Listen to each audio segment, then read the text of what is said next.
Right, so my dude. Back from his communion. His friend's communion, huh?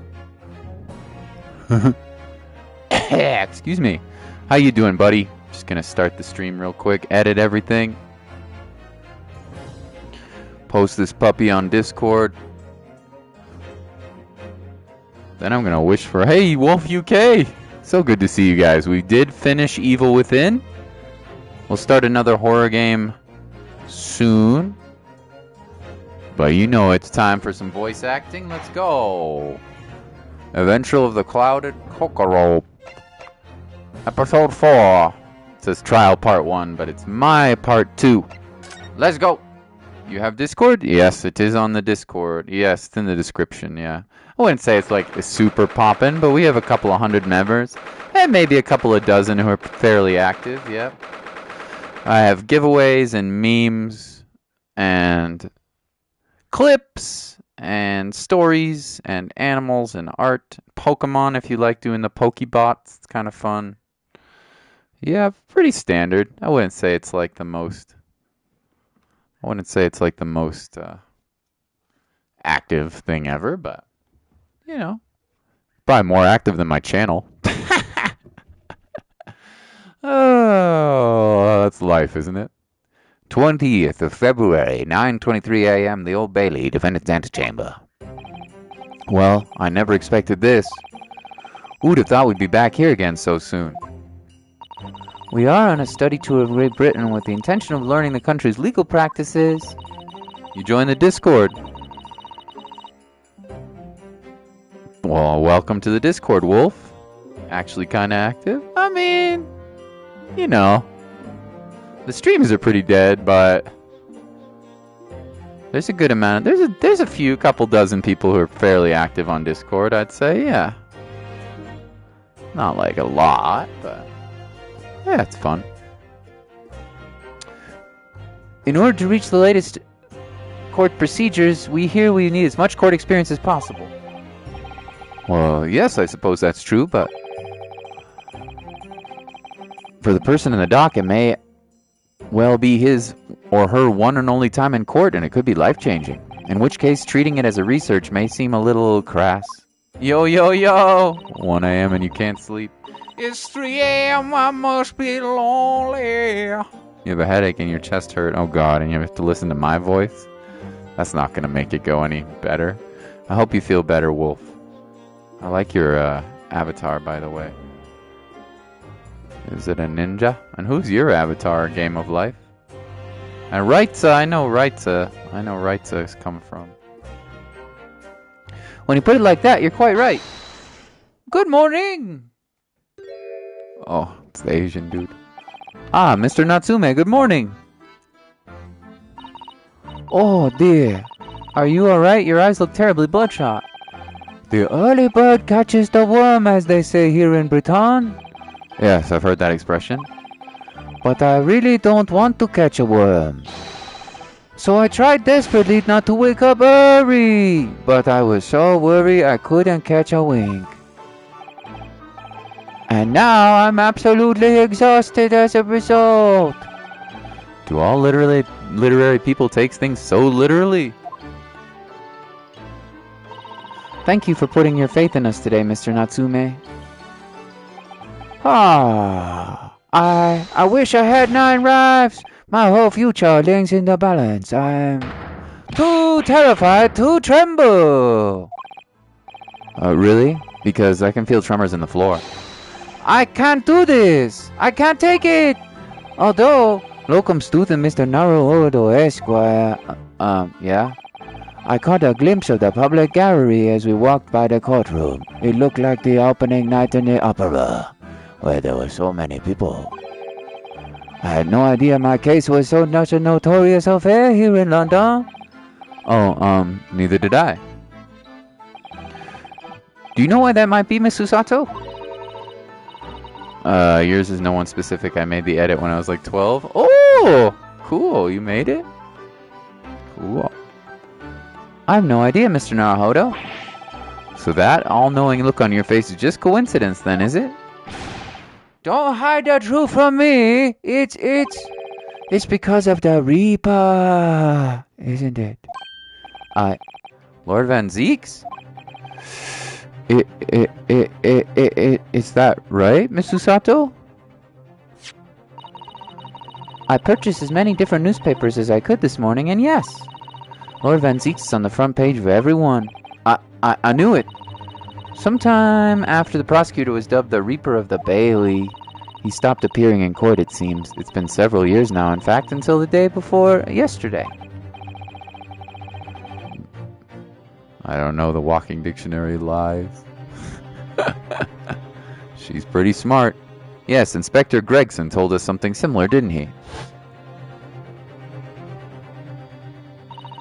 The trial 2 days ago marked Lord Van Zeeks' return to the courtroom after a very long hiatus.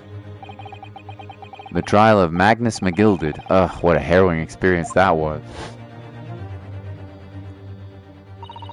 I believe that the appearance even made even greater waves here in the capital than today's. But we wouldn't have realized, of course, having only just arrived in the country. Why is the Reaper back in the Bailey so soon, and for what appears to be a mundane murder? That's the question the papers are asking, and they're all speculating various answers. Mundane?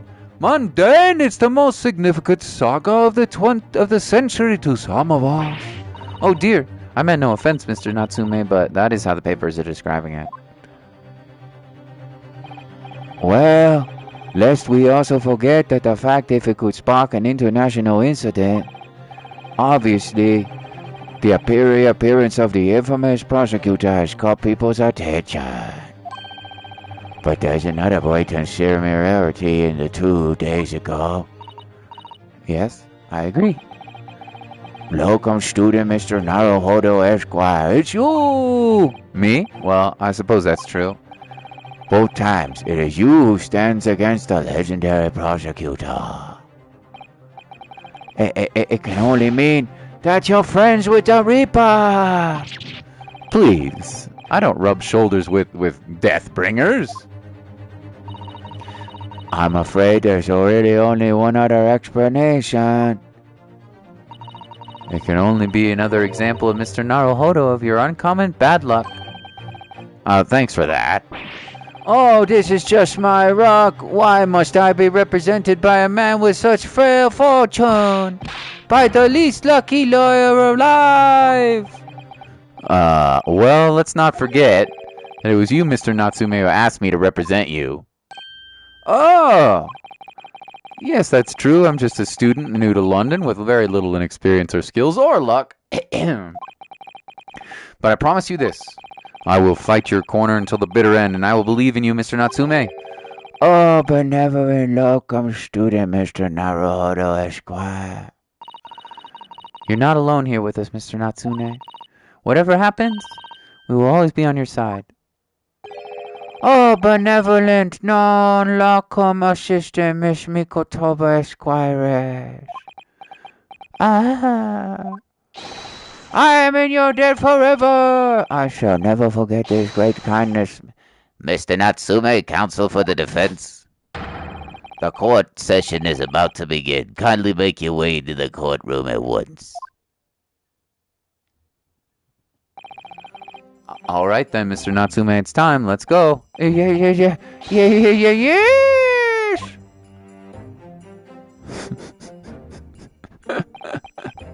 This is it.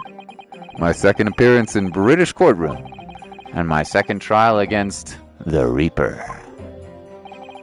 I hope you're watching over me, Kazuma. Because this time I won't let my faith waver. I'll believe in my client to the last. Just like you believed in me. I believe I can do this now. I'm ready for this fight. You go get him, son of a bitch. I'll be watching over you from the grave. If you so much as F up one single time, I'll take this ghost blade and stick it right up your arse.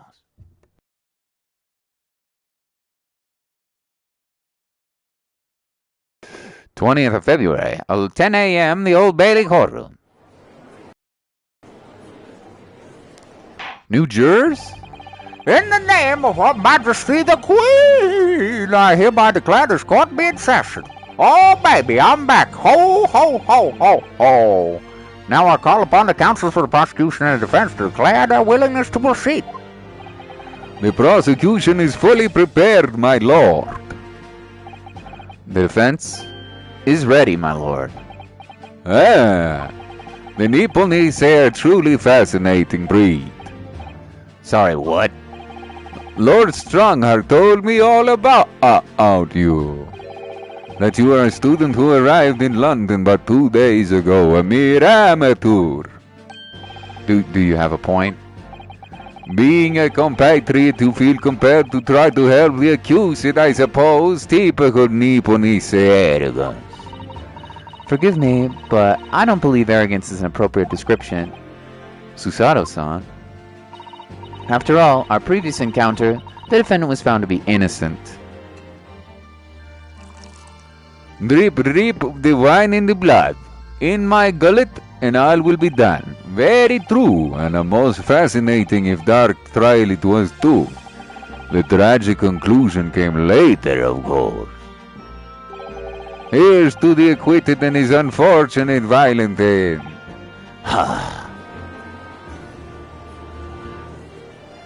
Scumbag. Thank you, counsels. I see both sides are in fine fettle. They are ready for a battle. It's time for a swell battle. Begin. Now, ladies and gentlemen of the jury, are you ready to carry out your duties here in court as impartial members of the public? Oh my god, he's back. You never do know when you might be down on your luck, but I believe it's fair play for everyone. Well, I must warn you, I'm rather more ruthless than I appear. Oh, not me. What you see is what you get. I'm a peace-loving fellow. I'm afraid to say it's quite possible that Mustachio Foreigner did the deed. Hey, come on, what we waiting for? No doubt he did anyway. Sorry, didn't quite catch that. I didn't quite catch that. Very well, let us proceed. Your opening statement, if you please, Lord Van Seek. Very recently, Great Britain signed an alliance with a rising power in the Far East. The accused in the docket today is a student from the same land, a certain Mr. Soseki Natsume. And while our country has extended this foreign student the warmest of welcomes, regrettably the kindness has not been returned. In fact, this student is accused of a most sinister act. Of plunging a knife into the back of an innocent woman who was doing nothing but not walking down the street. A knife crime, I tell you, from bitter experience, those are the worst. Bloody oath they are. Just look at the shallow complexion and stout stature. He's one of those dreadful Japanese. You are a racist. Trial just started and he's already breaking chalices. Come on, let's get this over with me now, everyone. 1, 2, 3. Sorry, didn't quite catch that. You racists. Pray forgive the discourtesy of smashing my hallowed chalice here in the great chamber. Allow me to call the first witness to the stand. Very well. Bailiff, lead the inspector in, please. Oh, it's me. Fish and chip on the double. Your name and occupation, please. Yes, sir. Tobias Gregson, Detective Inspector at Scotland Yard. Would you please summarize the events of the case for the court, Inspector? Hey, the victim is thought to be a young woman in her 20s, mind the name of Olive Green. I beg your pardon, Inspector, thought to be? Yeah, having been stabbed in the back by her attacker's knife, the victim fell unconscious. That was 3 days ago now, and she's been comatose ever since.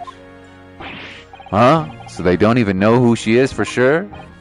Oh, comatose I see, but her life is not in danger? Fortunately for the Eastern student, the charge would not be murder. Pray elaborate on the details, Inspector. Say, if I could ask everyone to look at this street map. As I mentioned, the incident took place 3 days ago around 5 in the afternoon. It happened on the pavement running alongside Briar Road, a wide thoroughfare for horse-drawn vehicles. It had not long stopped stowing as the victim, Miss Green, was walking down the street. Out of the blue, she was approached from behind by the accuser and stabbed in the back. Luckily, the young lady's life was spared, and she's currently being treated in one of the city's hospitals. But being unconscious as she is, we have been unable to take a statement from her, of course. That sees the case file with everything we need to know about the victim so far. Thank you, Inspector. The court will accept the document as evidence, if you please. The case file has been entered in the court record. What of the weapon that was used? Hold on, let's inspect this old case file. What else do we have? We got a local map. Briar and Calabash Road. Okay, nothing super sussy here, I don't think. Secondhand book receipt. And Natsume, 2 shillings for 3 meals. 5:45 p.m. On the case file. Young woman rendered unconscious. Olive green female, stout build, early 20s. Pavement Road, East Side. Officer, Rolly Beat. The victim remains unconscious. Her name was gleaned from personal effects. Other details are unknown. Apart from a single stab wound from a large knife, no other signs of injury were observed. The assailant was seen running away from the reporting officer and was successfully arrested. Okay. Alright. Defense attorneys don't need to have evidence. What was the weapon that was used? Sir, I have that hit. It was removed from the victim's back. Ouch, that big thing is starting to make me scared to walk down the street now. With a heavy blade like that, almost anybody would have been able to stab the poor woman. Even the scragged-looking Soseki-san, I suppose. A common or garden jackknife, I would say, rather nondescript. Thank you, Inspector. The court accepts the blade as evidence. The jackknife has been entered into the court record. Now then, what do we know of the motive? Money or valuables, I assume? I'm looking at this knife.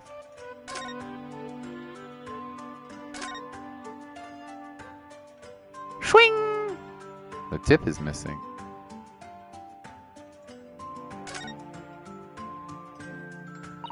Oh, look here, Mr. Naruhodo, just the tip.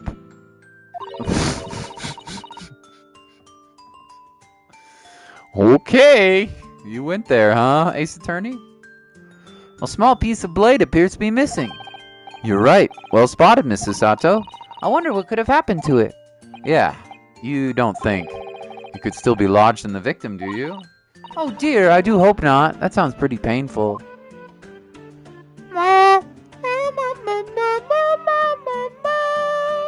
I love the music, dude. It's so pretty. Just...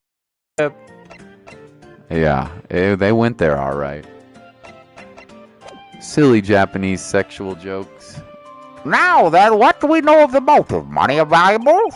From what we can tell by looking at the woman's possessions, it seems like she's a poor student herself. Hard to imagine she would have had anything much worth pinching, my lord. I see. Well, in that case, are we looking for some deep-seated resentment towards the victim? I'm afraid I couldn't say. Apart from visiting second-hand bookshops, the defendant, Mr. Natsume, doesn't appear to go out very much. At this moment in time, we haven't been able to establish any sort of connection between him and the victim. Yes! If theft and grievance have been ruled out as motive, What reason could Natsume possibly have for stabbing the young woman? Yet you arrested your man in spite of that, in a totally unjustified and heavy-handed way. Objection! Whoa! Bravo, the courtesy of flinging a freshly uncorked bottle into the public gallery. Ow!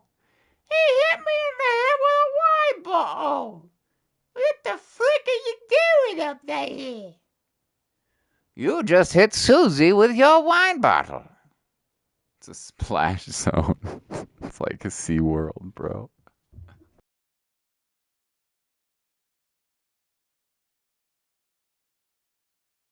I'm gonna get you for that, you Van Zeeks.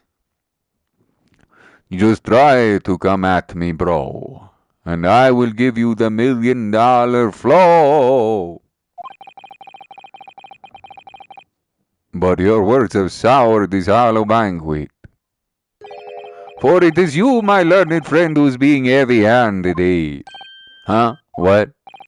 Scotland Yard does not arrest people without good cause. That should be beyond question.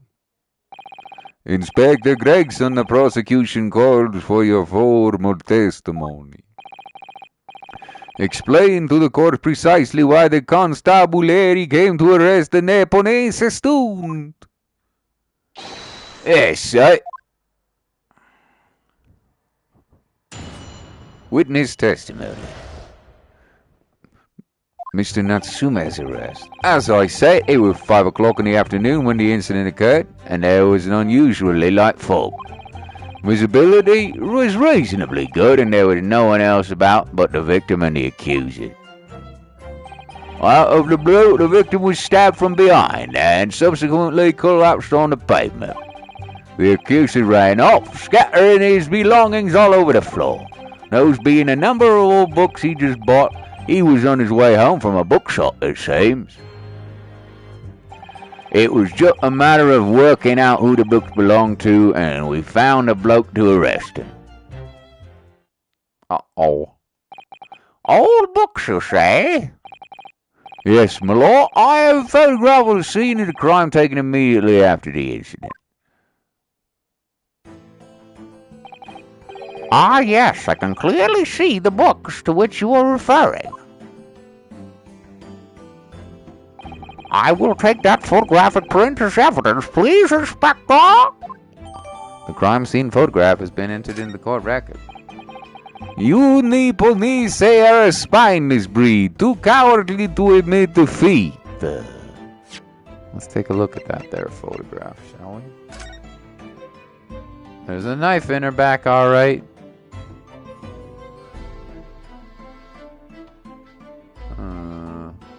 See?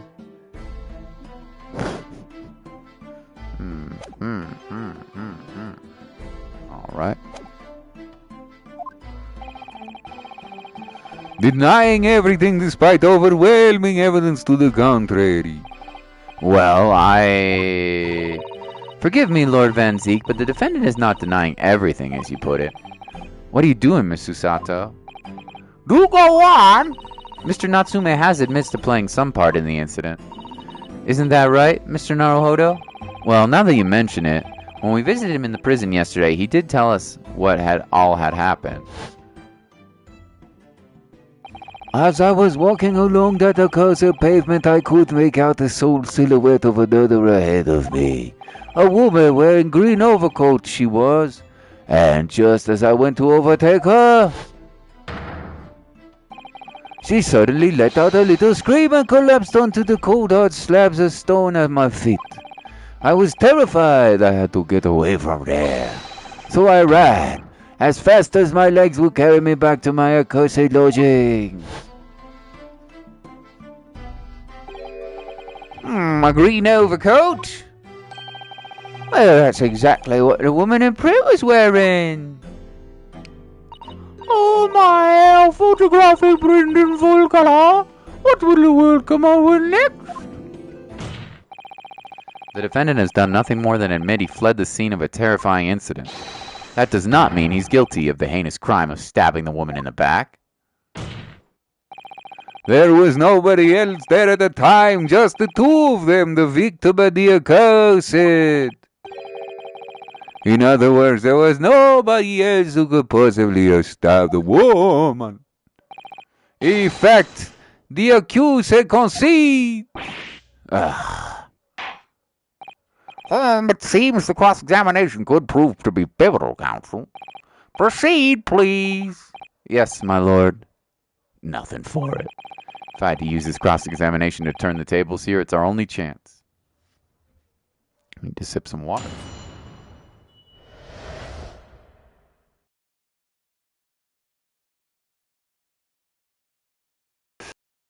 Alright, let's see what's sussy about this boy, huh?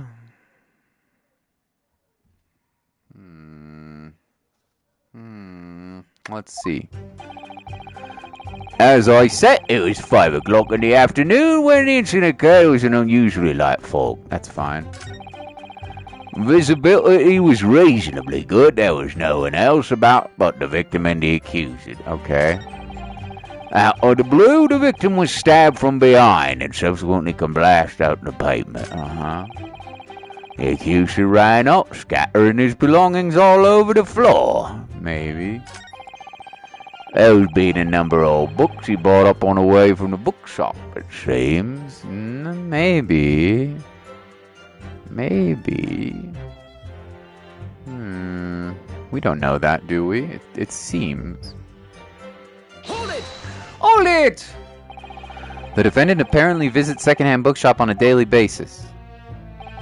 Yeah, so I understand. A shop full of old English literature. I commend the accused on the lofty subject matter of his scholarly attention. The bloke's room was stacked floor to ceiling with those musty old books. Can you tell us more about the bookshop in question, please, Inspector? Well, if I must, I'll have to ask you to look at the street map again, I'm afraid. The closest second-hand bookshop to the accused's lodgings is placed here, Bourbon Books. A little place on the corner of Briar Road and Meerschaum Street. Meerschaum Street. As it happens, the accused is currently living in lodgings on the other side of Briar Road at the opposite end. Which means it doesn't take a genius to work out the route he would have taken home. Something like this. The local maps information has been updated. Yes, I concur with your conclusion, Inspector. The defendant would certainly have passed the scene of the crime on his way home from that particular shop. Mr. Naruhodo, I think that what the inspector just told us could turn out to be of vital importance. Yeah, I agree. The most important point that the inspector just made being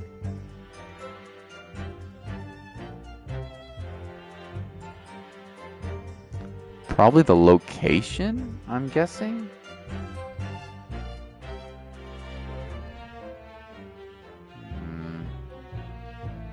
Not really sure. We probably should save just in case. I'm not really sure. Oops. Maybe we better check the receipt. Take another look at the receipt. Yeah, maybe it's not the same bookshop. Let's take a look.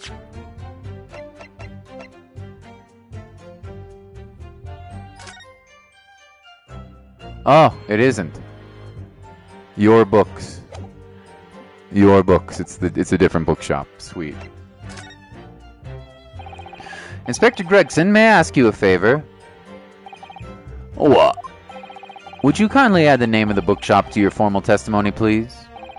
I believe it may be of vital importance. Maybe. Well, you know, I mean, yes, it could be a very important clue. Very well. Not that I can see it being of any great significance, but please revise your testimony accordingly, Inspector. Yes, sir, my lord, whatever you say. Could this man be any more sardonic? He was on his way home from Bourbon Books. Yes, so that's definitely not true. He certainly was not. Yeah, let's present the recito. The recito, right? I can't imagine what else it would be.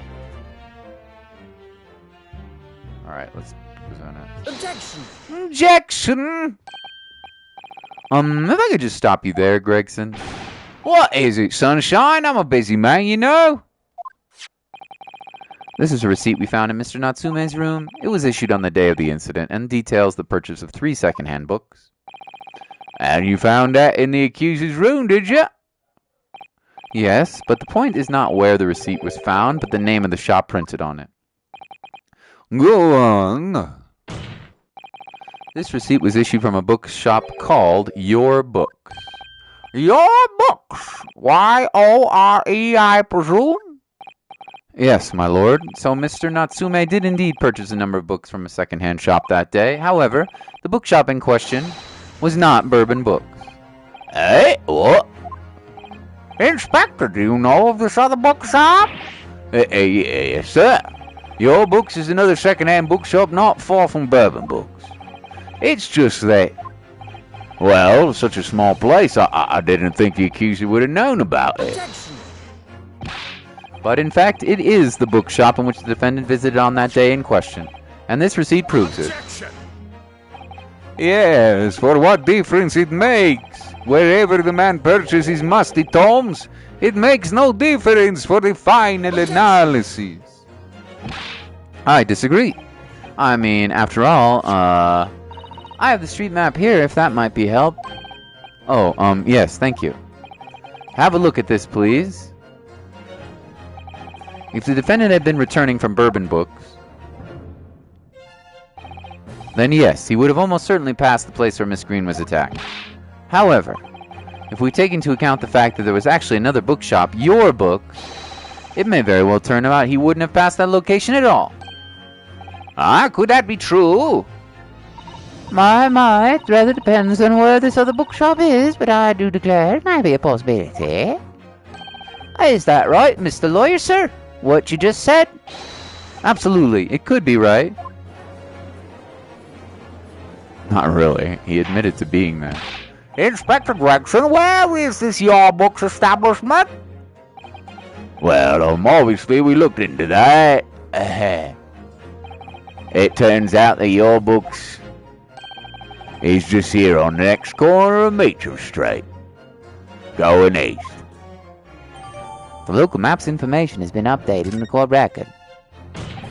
And there you have it, as you can clearly see now. Oh.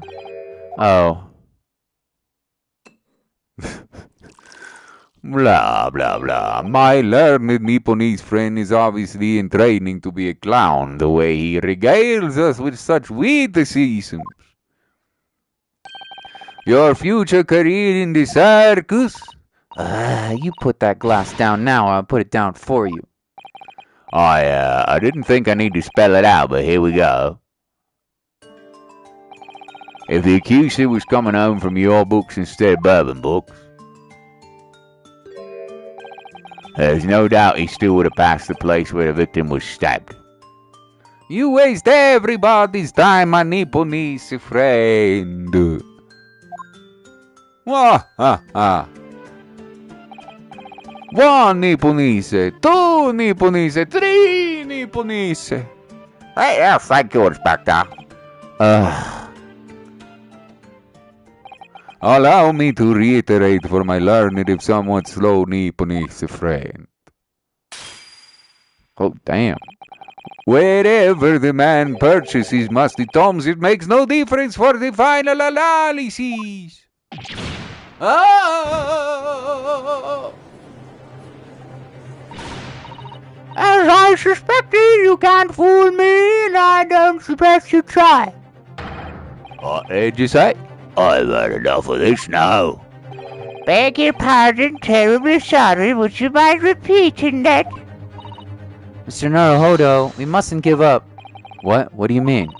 If the prosecution's assertion is correct, the members of the jury may very well decide that Mr. Natsume is guilty. Ah, she's absolutely right. We must consider the assertion that just put forward by the prosecution very, very carefully. They claim Soseki-san must have passed that location of the incident on his way home from your books, but... Dare we raise an objection? I suppose there could be other ways to go, I suppose.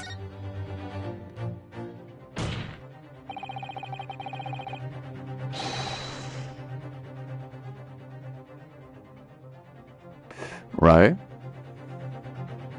Could be. The assertion just made by the prosecution is fundamentally flawed. Explain yourself, counsel. Yes, my lord. You can see what I mean on this map. When returning from your books to his lodgings, Mr. Natsume could have followed the route suggested by the prosecution. However, that isn't the only conceivable route to take between the two places. If the defendant will use these streets, look what happens. He arrives back at his lodgings without passing the location where the victim was attacked. Objection! Talking back to a clown is a fool's errand, of course. However, I feel compelled to point out that the route is what's commonly referred to as the long way round. On a cold winter's night, why would any man choose to take a longer route home? Well, the answer is extremely simple. He wouldn't, in other words. You are a doo-doo head. You stupid Japanese said the accused took the obvious route home to his lodgings and is the obvious perpetrator of the crime. But, yes, I've got it. Obviously, we must ask the man himself. Ask Mr. Natsume which route he took home. I have already informed the court of the accuser's response to such questioning. He claims he has no recollection. That's right. As I said, the bloke seems to spend his time outside wandering aimlessly from A to B. That day was no exception. He says he doesn't remember which way or which route he took home. Huh. I don't believe this. Wavy, bowy, bowy. I thank you, my learned friend, and suggest we do not waste any more of the court's time by wandering aimlessly around this subject. Pray, what do you say, insightful jurors? But even if that's the case, the defense still...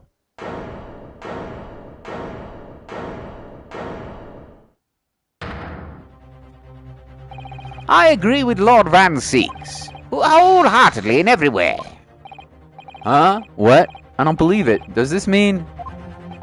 We members of the jury are completely convinced now. Very well, in that case, I hereby call all members of the jury to present your findings to the court. Guilty! Guilty. Guilty. Guilty. Guilty. Guilty! Hadouken! Oh, we're gonna have to do this again. It would appear the jury's leading is unanimous.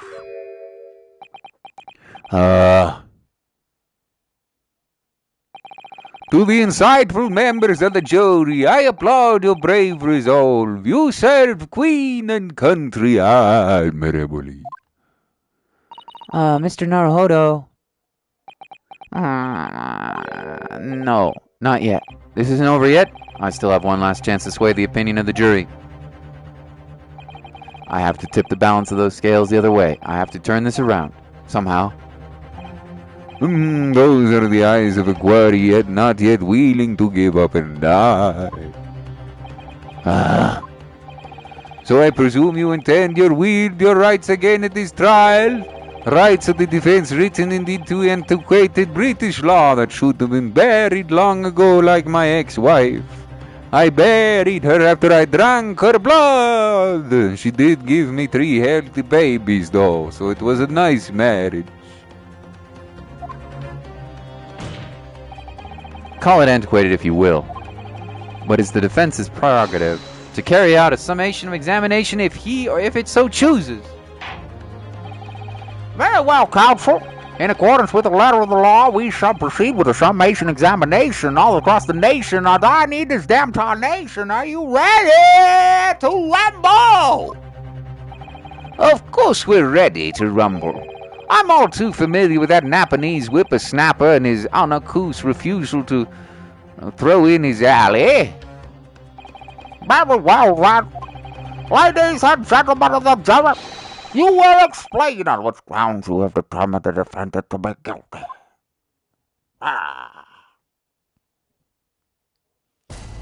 Judicial findings. The juror's contention. For pity's sake, that little Napanese oddity already admitted it himself, didn't he? If he said the woman in green collapsed before his eyes, why, it could only have been the victim. The man wouldn't have gotten around the houses on his way back from the bookshop, not in winter. So the poor woman was attacked from behind, was she? How dreadful! I really don't care. Can we just wrap this up now? I've got work to be done. Books, yes, nice shop, but bourbon books, not worth a visit. Not worth a visit. With only minor exceptions, the reason for finding the defendant guilty was all too clear. When the stabbing occurred, the only 2 people at the scene were the victim and the accused. The objection. Those 2 jurors are clearly bored out of their minds and are actually don't give a shit. Objection. And the accused himself has admitted to seeing the victim in a green overcoat sink to the ground before his eyes. Furthermore, we have heard from the inspector that the defendant fled the scene. That's very saucy. I would have ample grounds to convict this man already. Oh dear, even the judge appears convinced of Mr. Natsume's guilt now. Ugh, why did he have to run away like that? And how are we supposed to believe in some phantom attacker that nobody could see? This is impossible! How can I possibly make a case for the defense? Mr. Naruhodo, this is no time for grumbling. If we want to force the trial to continue... Yes, I know, I have to turn the tide. I must make these jurors change their mind. Well, 4 of them at least. Exactly. We have no choice but to forge forward. You have the floor, counsel. Begin your summation examination. Yes, my lord. I'm sorry, just got another porn comment. I hate this shit. Hide that user. Thank you.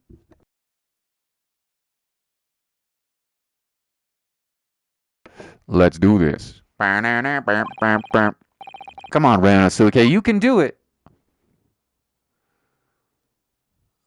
The corn works. The defense's rebuttal. Let's listen again, shall we? See what we got here.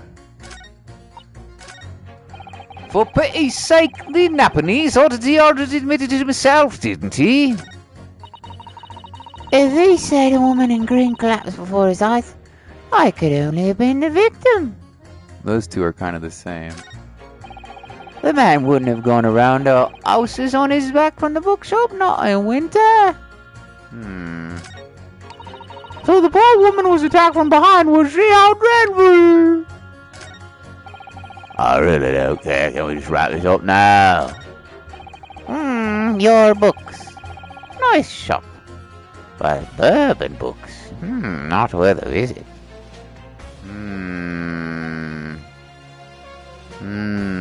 This one's a little interesting.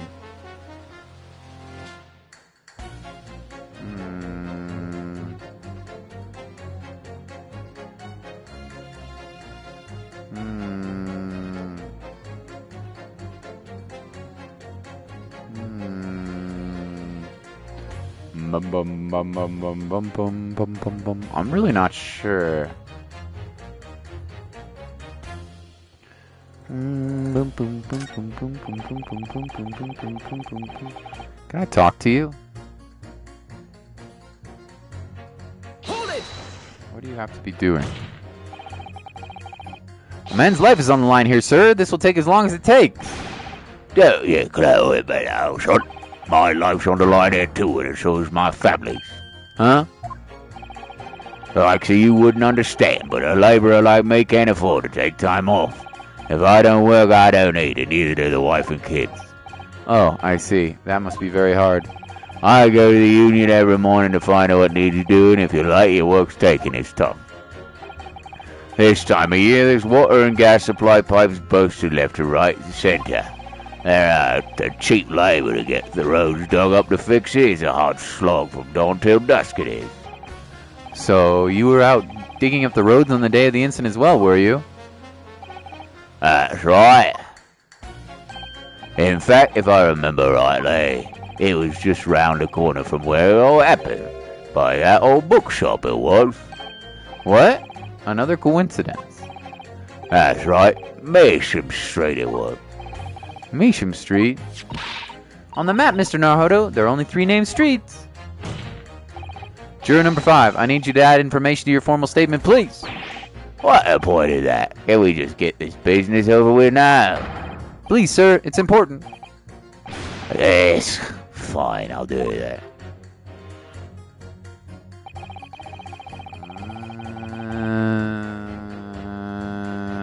This one's pretty tough, man. I'm honestly not sure.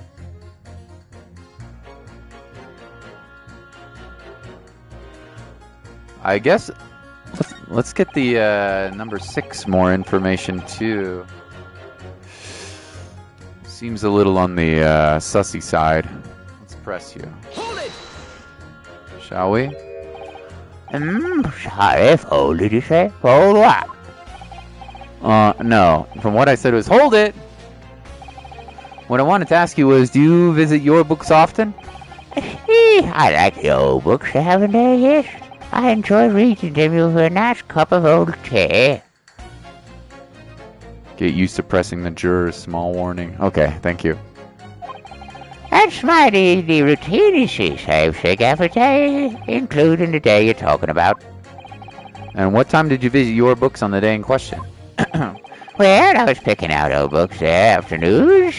It would have been just before 5 after I left. That's my daily routine, you see. Same thing every day, including the day you're talking about. Just before 5, you say? Exactly when the victim was attacked. Are you sure about the time? Oh, yes, no mistaking there. I remember it well. I'm not about to forget that day in a hurry, not after the dreadful time I had. What do you mean? Well, I was walking down Calabash Road and I slipped on the ice and donked me head. I'm always worse after the snow stopped falling. That's when the most slippery. I knocked myself clean out of it. I really thought the number was up. Wait a minute. Let me get this straight. This happened on Calabash Road? That's right. I live in Corpop, you see. Heading down Calabash Road is the quickest way for me to get back from your books. Juror number 6, I must insist that you add that information to your formal statement and very well be extremely significant. Sorry, extremely sick. No, I'm quite alright now.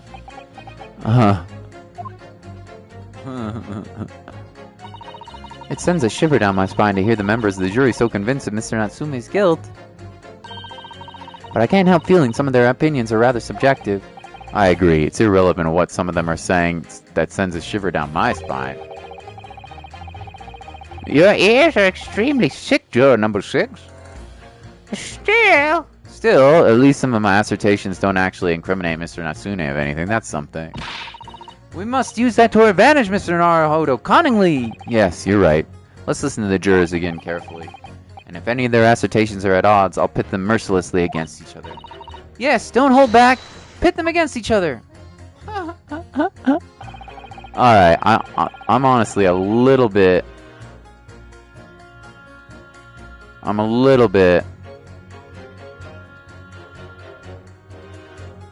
a little bit confused here. The man wouldn't have gone around the houses on his way back from the bookshop, not in winter. On the day it happened, I was digging up Meacham string from dawn until dusk.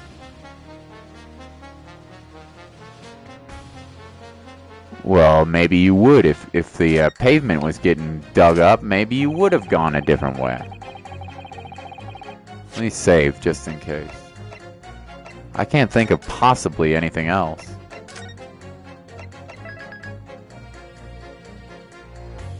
I have literally no idea. No idea. This is very confusing. Pit. Objection. Pit. Let's see. Those two assailants are clearly at odds with one another. At odds, counsel, explain yourself. Please don't point. It wasn't me, I swear. Hey, what? I just want to get this done and dusted. Well, juror number 3. Oh, me, sir? What do you mean? Juror number 5's words just now are extremely significant. Let's take a moment to consider the implications of what's been said on our map of the local area. Oh, I think we got it right.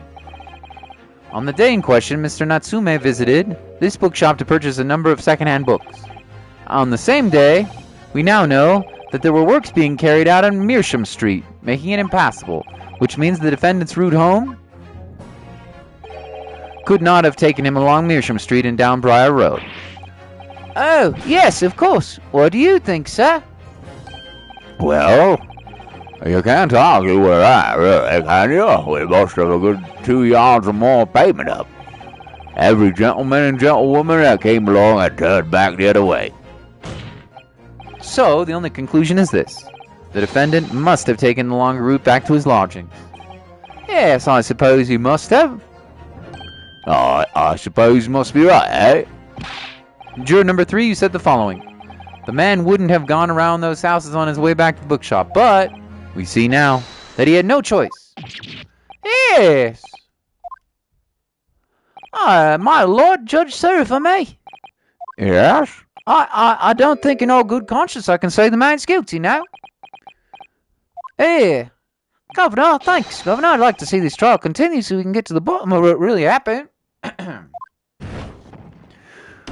Hadouken! Yeah! The scales of justice have weighed. What about you, sir? Oh, mate. Well, all right then. If there's a hole in the prosecution's argument, it should be filled in, that's what I say. Hadouken. Nice. We did it. We need 2 more.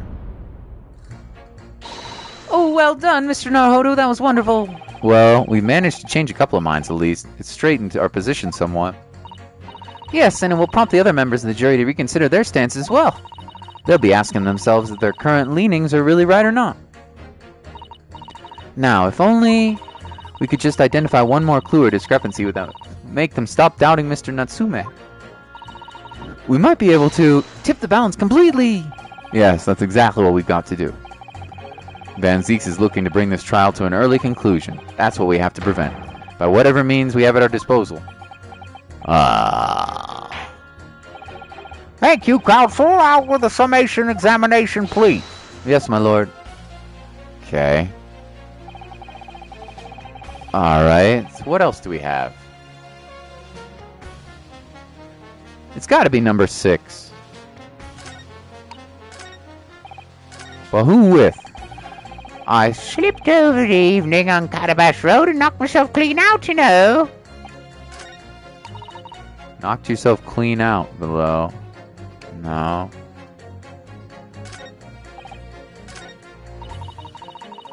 If he said a woman in green collapsed before his eyes, well, it could have only been the victim. No, no! Not true at all. People were collapsing left and right. Objection. People are collapsing left and right.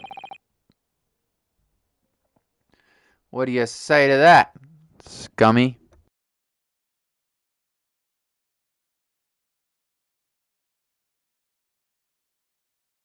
Van Zeke's getting drunk on the wine and excited to crush his next goblet. Bro, those goblets be expensive. How dare you? Also chucking them in the gallery? Yeah, you chucked one at me mama earlier. I'm coming to get you, Mr. Vampy. I'ma kick you right in the dick. I will. Oh no! Well, it's a good thing my penis is no longer attached to my body. I am a vampire. Those two statements clearly show a flaw in the juror's reasoning. A flaw? What are you talking about, counsel? Well, juror number 2, juror number 6. My, whatever do you mean, sir? Oh, is he? I think perhaps the old man didn't hear you. Unbelievable. It's not like I was loud or anything. There is at least one fact of which we can be sure here. The bookshop receipt found in the defendant's room clearly indicates that on the day of the attack, he had been to your books and purchased a number of second-hand titles. He then returned home on foot. But the man says he has no recollection of his return journey. That's correct. But what he does remember is seeing someone appear in front of him on the way. Someone in a green overcoat who suddenly collapsed on the pavement before his eyes. Yes, we are aware of this. The poor young woman was stabbed, obviously. Objection! Can we really be sure of that, madam? My, whatever do you mean? I'm sure you heard the juror number 6 account of what happened to him that day. That same afternoon, there was somebody else apart from the victim who was wearing a green overcoat and who fell over on the icy streets in the neighborhood. Oh, my. Hmm? My goodness, you mean? That's right. I'm referring to, of course, the hard of hearing juror number 6. Are you really suggesting that the person in the green overcoat whom the defendant saw collapse in front of his eyes was the jolly gentleman at the end of the bench here with me today? That is entirely possible, yes. After all, the old man has a somewhat similar build to the victim. Well, look at that. My goodness. Sorry, you need a pee? What?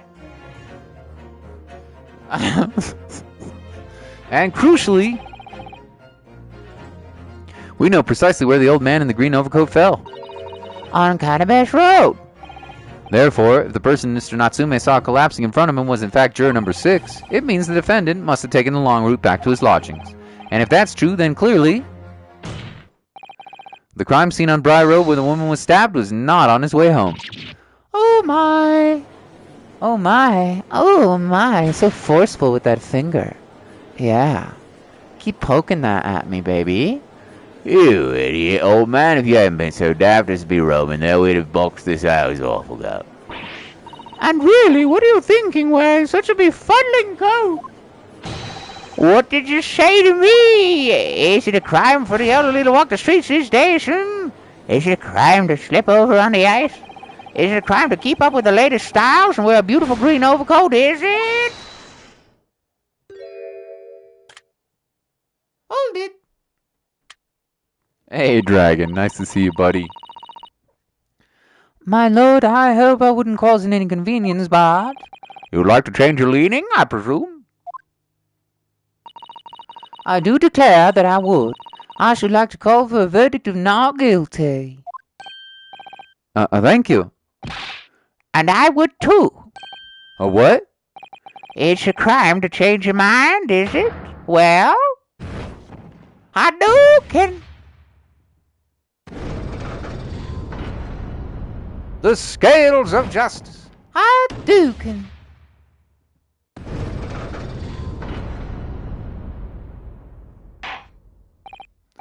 Well, that summation examination is concluded with a larger shift in opinion. The ayes 2, the noes 4. So the noes have it not guilty, they say, which means we no longer have a consensus among the members of the jury. The trial will continue. Objection! Objection. Sippy, sippy, cup. Oh, I smash another cup.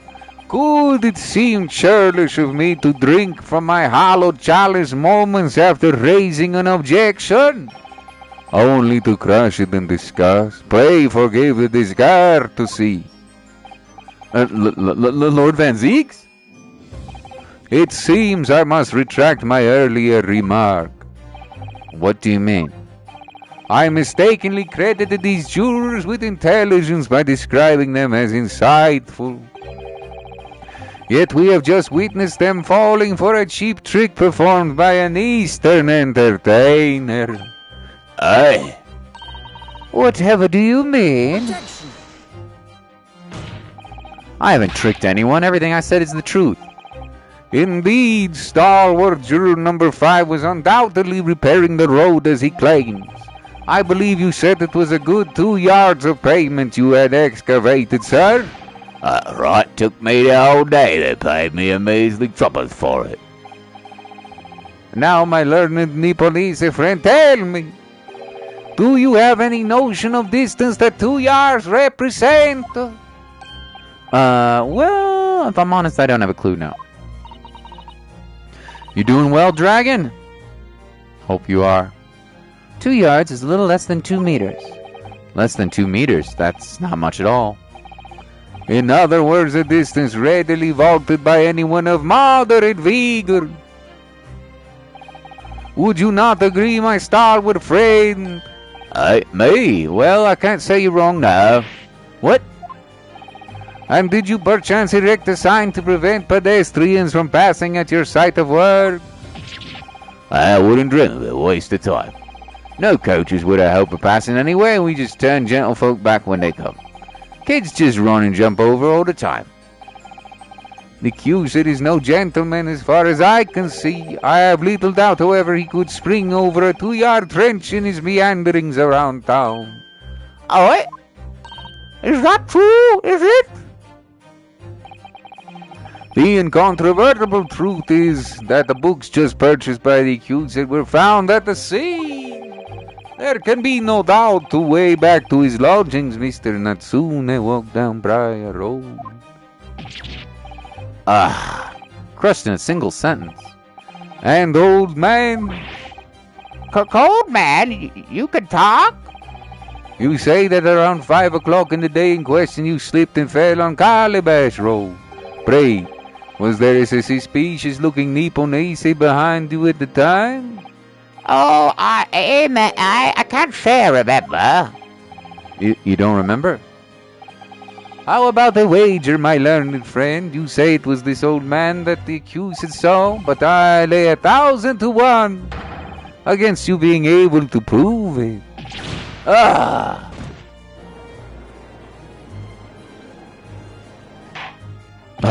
Order, Lord Van Zeeks, explain yourself.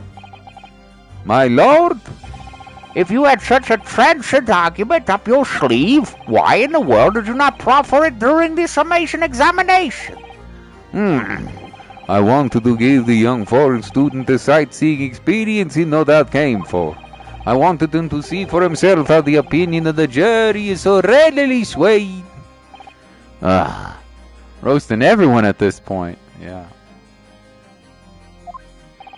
But my hospitality has its limits, and they have been reached, I feel.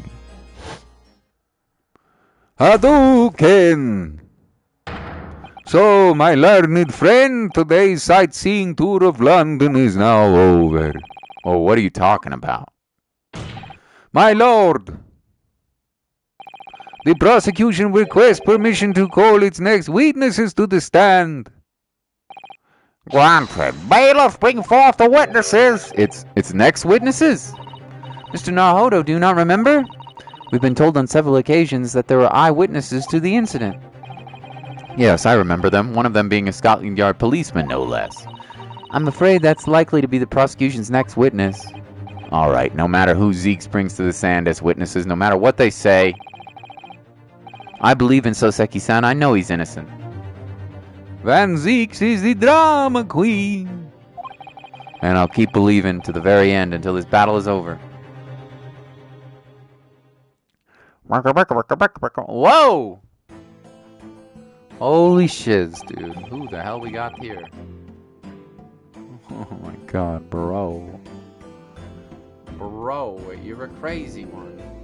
Witnesses, please state your names and occupations for the court.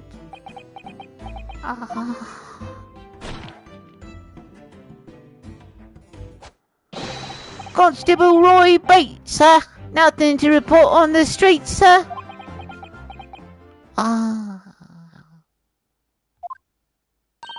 And I'm Miss Beatty. Patricia's my name. I'm proud to say this young town's hero is what? What's the story here? Use the Monado arts! I'll use my Monado arts. Krabs, and we will get the next Genshin Impact 5-star right away. I can predict the future. Well, in truth, we've not married long. In fact, we celebrated our first anniversary only the other day. No, it was your husband I was asking about. He seems, tired. Hardly surprising. Whilst being an honorable occupation, patrolling the beat is a most demanding work of world. Oh, really? I'm sure I've heard that before, actually. Indeed, apart from rare days off, our gallant officers trudge some 20 miles a day, you know. They patrol boarding houses and pubs, collect taxes, survey the streets, check the meters for reading true. And they're responsible for keeping the streets clean and lighting and extinguishing our streetlights. There are a number of items on the list that don't sound much like policing duties at all. I wouldn't just be falling asleep on my feet. I'd have collapsed long ago. But it goes without saying that the policeman's primary duty is an apprehension of criminals. Even when he's off duty, a constable is expected to investigate and resolve any crimes on his beat. For the London Bobby is a man of honor. And a man of slumber. On the day in question, this man and his wife were walking down Briar Road in the opposite direction. Have you heard Mega Man next year? Battle Network, PS4. Ooh. Those might be fun games to play, Krabs. They look quite interesting. I don't know if I'll stream them, but... No, that's pretty cool. Thank you for sharing. Krabs, did you buy the new, what is it called that you were just talking about? Monado game again? Xenoblade Chronicles 3. Did you buy it? Okay. And they witnessed the incident as it occurred. Is it not correct, Mr. and Mrs. Beatty? That's right, sir. Isn't it, Rolly?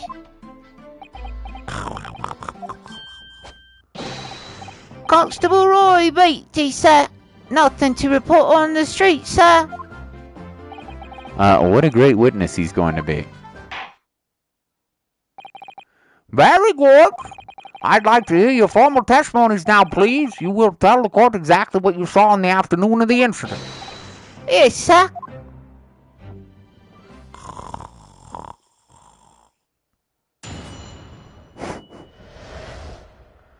What the witness saw. It was our wedding anniversary and Rory was taking me out for a meal. There's no time to change after work. Anyway, two silhouettes appeared out of the fog in the pavement in front of us. All of a sudden, one of them just collapsed on the floor and the other scattered something before running off. We ran straight over, of course, and then went to help at the nearby police box. It was definitely a Japanese man in the dock. Rolly and I both saw him fly as clear as day. You like Xenoblade 1? Why are they kids' age? I don't know, but they are. Well, this is extremely compelling testimony, I must say.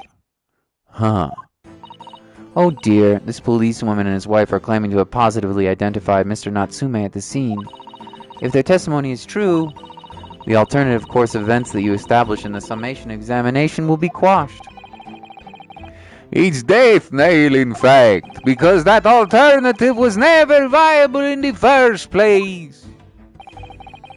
What an unfortunate chance singing on your wedding anniversary, too. Oh, I know, but I still managed to go out for the evening with my man, and I thank the Lord for that. Gosh, the life of London Bobby sounds very hard indeed.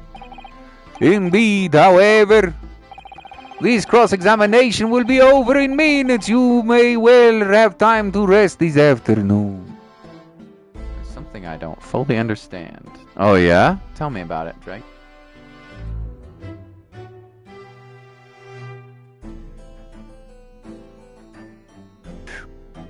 Fire, earth. Captain Krabby, he's our hero, learning all the elements to zero. Captain Krabby. You're funny, Krabs, man. These crossing... Okay. What do you mean by that? My learned friend, the witnesses saw the face of the man fleeing the scene. They are testifying under oath that it was a doubt. The accused Mr. Soseki Natsume. She saw a silhouette. Oh, maybe she didn't actually know who it was. Interesting. Oh, ow, ow. And one of these witnesses is a policeman, no less, so you appreciate the gravity of the situation, I'm sure. Oh, ah! Except that the man's so tired, his wife has to do all the talking. Enough preamble, counsel for the defense. Commence your cross-examination, please. Yes, my lord. Alrighty. Alrighty then. I don't really understand everything. I really don't see too much sussy, so we'll press everything. We'll press everything. Why not? Oath means nothing in Ace Attorney. Alright. It was our wedding anniversary and Rolly was taking me out for a meal. There was no time to change after work. Hold it! Hold it! Hold it! No time to change after work, you say? Are you also a member of the police, Miss BT? B-Day? Oh, no, sadly not. It's a job for strapping young men only. Women, children, and the elderly cannot even apply. Well, you can probably see why children and the elderly can't do the job, can't you? I think Rolly looks ever so handsome in his uniform. It suits you down the ground, doesn't it, darling?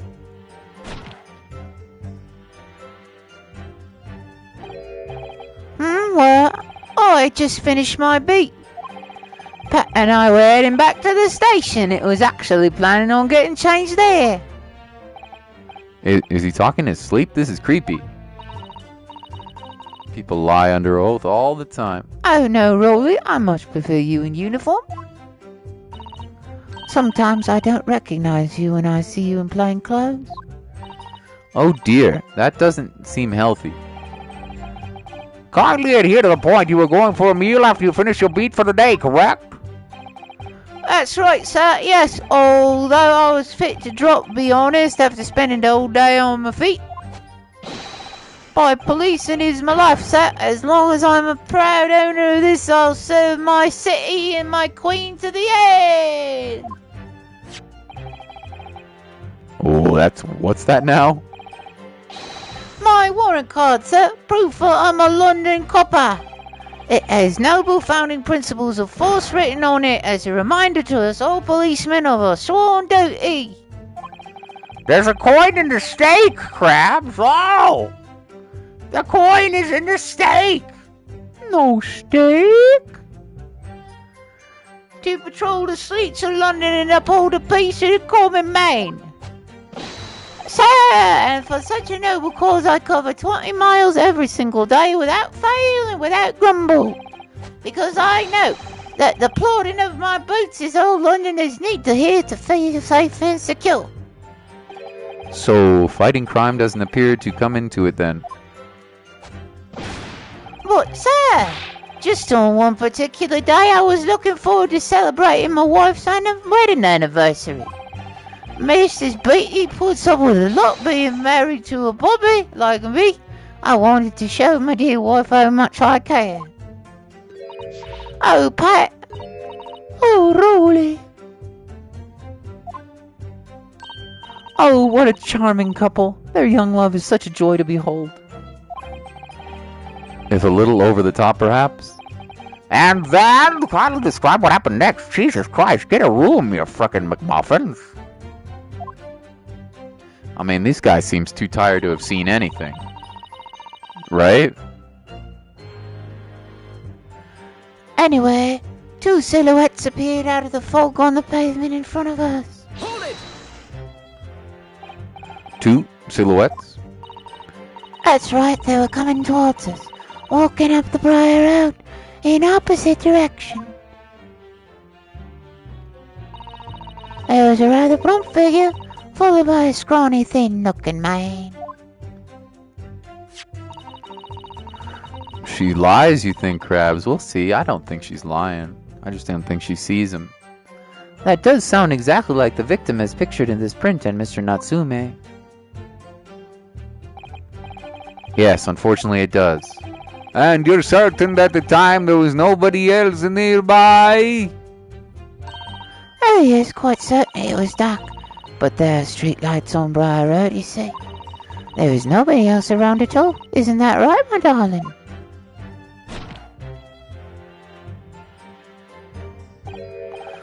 What? Oh yes, that's right. Of course there was a light fog on the ground. But Briar Road is dead straight, and you could see a fairly long way down the pavement. And there's the street lighting as well. I didn't see any other pedestrian. Before sleep takes a firm hold, your answer please, Mr. B-Tail. You're quite sure of what you just said? Yes, sir. As a couple who spends all day every day keeping watch on the streets, I'd swear to it, sir. As I'm sure my lovely Patricia is true. Oh, Pat. Oh, really? They're still maintaining there was no one else around other than the victim and the attacker. It's starting to seem like there must have how it really happened. Think it's a book clue? We'll find out. It's beginning to seem like there's nowhere to run. Well, that didn't stop Mr. Natsume, did it? He fled the scene all too convincingly. Thank you. I believe we have a reasonably clear idea of the situation before the incident now. What happened in the crucial moments that followed? Wow! All of a sudden, one of them just collapsed on the floor. Then the other scattered something before running off. Hold it! Hold it! Scattered something. What do you mean by that? Oh, well, I couldn't quite make out what it was at the time. But then when we got closer, we realized what it was. Didn't we, darling? Yoink! What? Yes, that's right. It was some old books. I see, old books. Yes, sir. The culprit had dropped a number of them all around where the victim lay on the pavement. Indeed, as clearly pictured in this photographic print. That rotten Japanese man did that when he did the deed. Hold it! Hold it! Let's not forget it remains to be established that the defendant was indeed the attacker. But we saw him. It was the man in the dock without question, sir. The mustache, the hunchback, the cat-like eyes, the top mouth and the stub nose, everything. Wow, what a racist. Any more insults you want to throw in? That's right. He looked down at that poor defenseless woman with those terrifying, intense eyes. And then suddenly, threw his books onto the pavement and ran away. I see. This is tough. They seem to as though they're telling the truth here. May I remind the court, it's time for sleep. May I remind the court this unambiguous testimony comes from a policeman and his wife.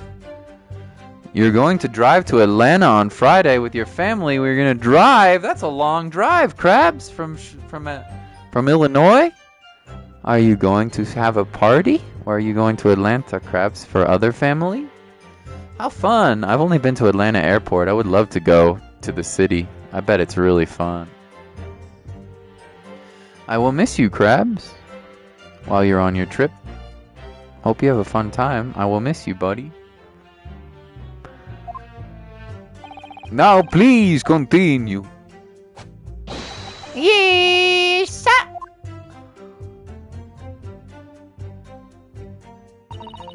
We ran straight over, of course, and then went for help at the nearby police box.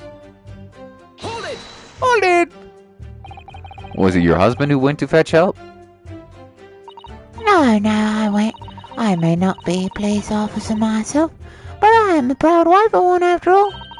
Isn't that right, my darling?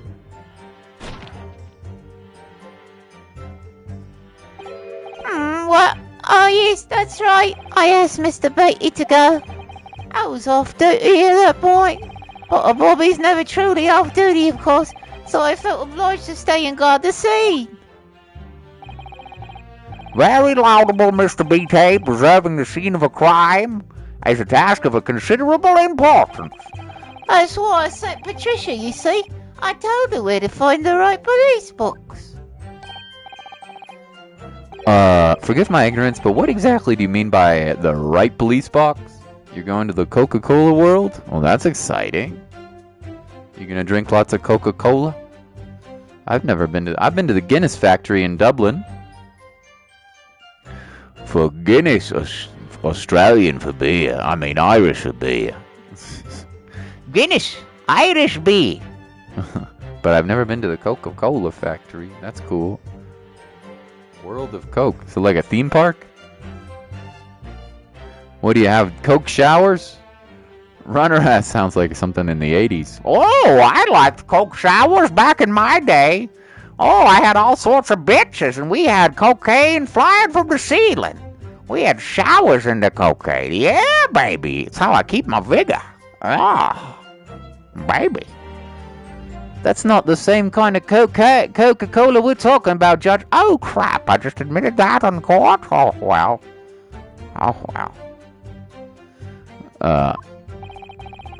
Depends on the crime's location, you see, as to who deals with it.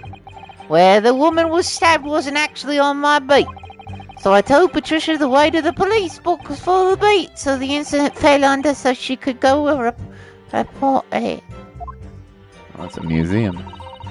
Good thing I'm not the one on trial here.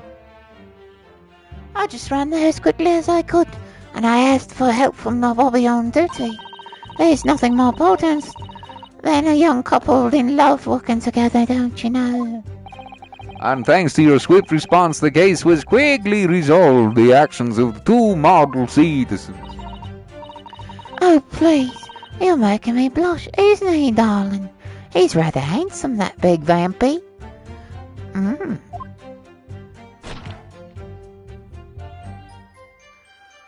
Oh, yes, sir. What Patricia said, sir. Let's move on, shall we?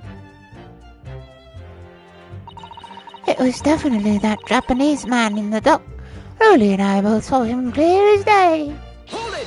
I don't believe that. But surely you wouldn't be able to see his face by the light of the gas street lamps, would you? We absolutely could. Us Londoners have exceptional eyesight, I'll have you know. Right. The light from the street lamps was more than enough. And my husband already told you the fog was only light, didn't he? Yeah, and what of the fog? We're famous for it across the globe, I believe. But it's an absolute menace to those of us who have to live with it, of course. Oh, it is. When it's thick, you can't even see the hand at the end of your own arm. I can watch your streaming on phones in the car. Oh, that's nice, Crab. So you can come to the streams. That's nice. That's a long drive, isn't it? How long is it? It's got to be many, many hours. Illinois to Georgia? That's a long ways away, man. That's a long ways away, bro. Yes, all right, I take your point. Now, could you stop shaking your husband about? The constant fog makes our eyes very sharp, you see. That's why we can tell you for sure and certain that it was the little Japanese man we saw. Can't we, darling? Can't we? What? Oh, yes. It was the accused by no mistake. the mustache, the hunchback, the cat-like eyes, the toad mouth, the snub nose, unmistakable, sir. As far as the couple's testimony is concerned, there can't be any question. It was Sozeki-san they saw that morning running away from the scene of the crime. 11 hours? Yeah, that's a long... I need a sip of water here. Jesus Lord.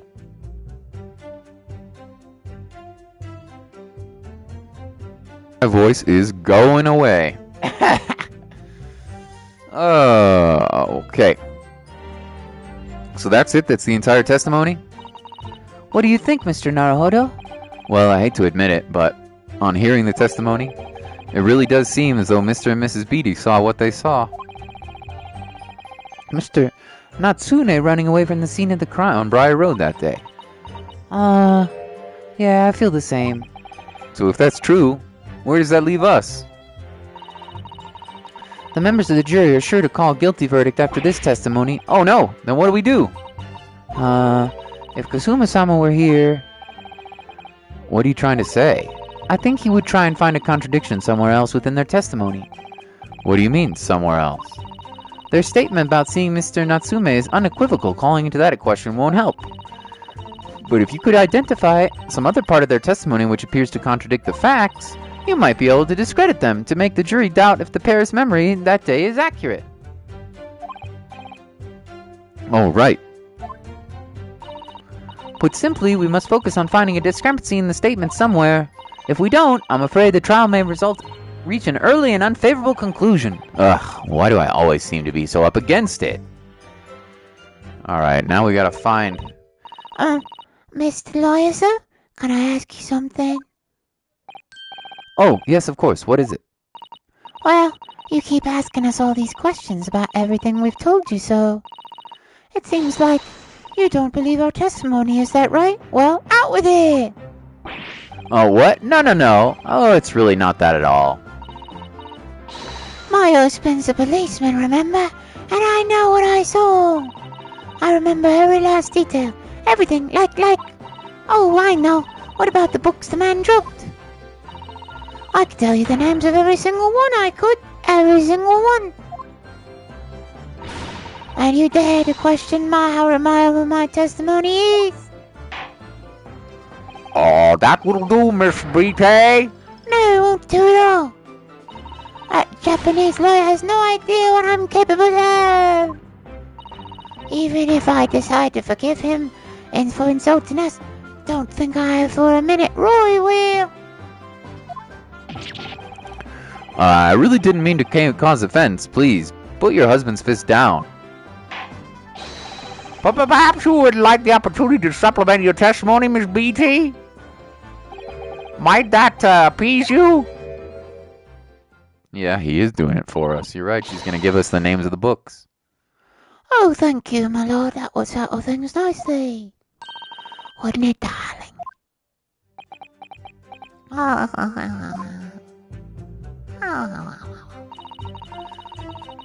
You could tell me the names of the books, huh? What are they? Hold it! Yes, we know that there were books dropped at the scene of the crime, as you say.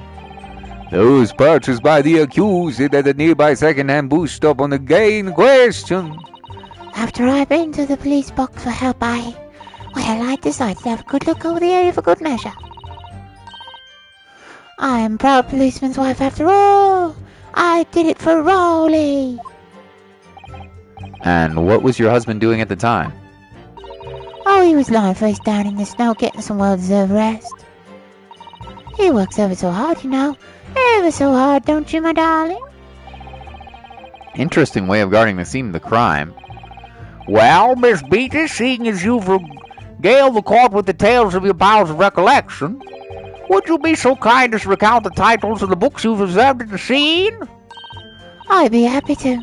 Now you're listening. There was the picture of Moses somebody or other, and What's It Yearnings.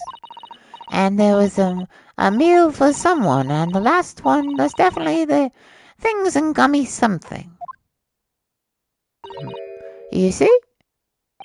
Yeah, I see there are one or two holes in your memory. Oh, well, they're along those lines, I'm quite sure. There were indeed books found at the scene with the titles along those lines as you put it. Well, what did I tell ya? So I think it's very mean the way you've been implying my testimony can't be trusted. Knife pick. Pick with knife. Pick with knife. You're forgetting how many books are on the receipt. There are only 3 on the receipt. Yeah. Do you agree, darling? Anyone upsets my Patricia will answer to me. I got a gun and I know how to use it. Ah. Terrifying. Yeah, she really is. Put down your gun, for sakes, man. You're half asleep. You're gonna pull that trigger up me asshole. Not that, somebody else hasn't pulled the trigger up my asshole. I mean, I did go to college, and we got a little bit kinky. But anyway, point is, put it down. So that's it, huh? The entire testimony.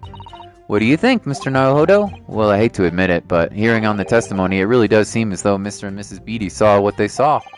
If Mr. Natsune running away from the scene on Briar Road that day. Huh. Yeah, I feel the same. So if that's true, where does it leave us? The members of the jury are sure to call the... Yeah, I know. Skip, we know.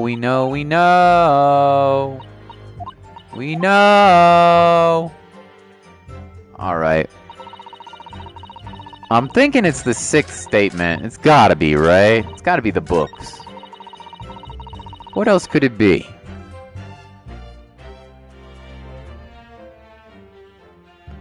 There were 4 books.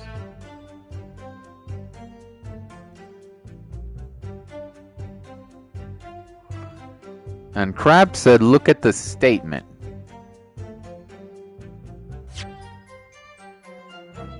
Crab said, look at the picture.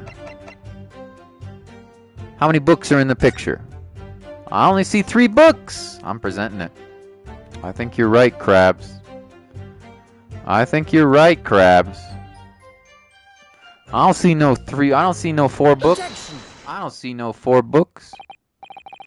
So you're saying that there were 4 books? Excuse me. Christ almighty, my poor throat. I'm trying my best here. Sip some more water real quick.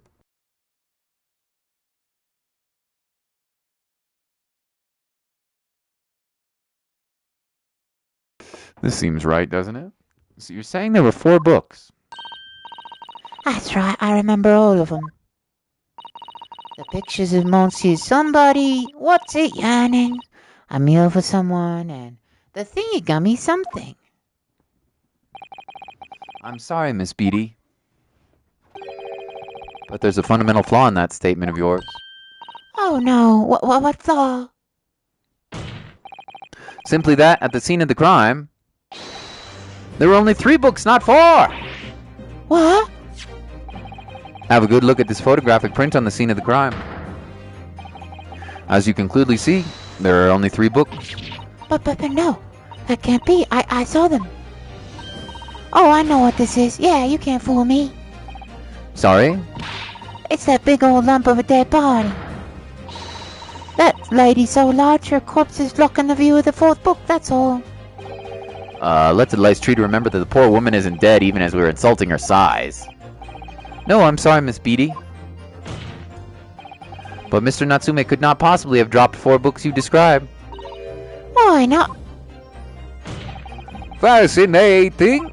And from your assured tone, something you can readily substantiate with evidence, I presume. Yeah, the receipt. Ah, evidence. Counsel, we will present evidence to substantiate your claim or withdraw it. What proof do you have that the accused did not drop the 4 books? Oh, it's the receipt, of course. It has to be. Take that! Take that! The evidence is right here, in the form of the bookshop receipt. From your books? Yes, this receipt details Mr. Natsume's purchases that day. But as you can see, only 3 books are listed. No. Therefore, Mr. Natsume would have only brought 3 books at the scene of the crime. Which means that your powers of observation, madam, cannot be relied upon. So it cannot be denied that though you say the defendant you saw, you could very well be mistaken. Oh no! Oh no! Oh no! Oh no! Objection! No! Bounce, bounce! It's plainly evident that it is your powers of deduction that cannot be relied upon, my Nepalese friend. Huh? What cannot be denied is that these two witnesses saw the accused man running from the scene, a fact you know very well could have no hope of disproving. Huh? So you've striven to avert attention by the dint of some inconsequential discrepancies. Would that be fair? He sees right through me. But your plan is somewhat recoiled against you. What are you talking about? It's quite simple, let me explain with a toast. To the policeman's wife, and an entirely accurate testimony in every respect. Oh!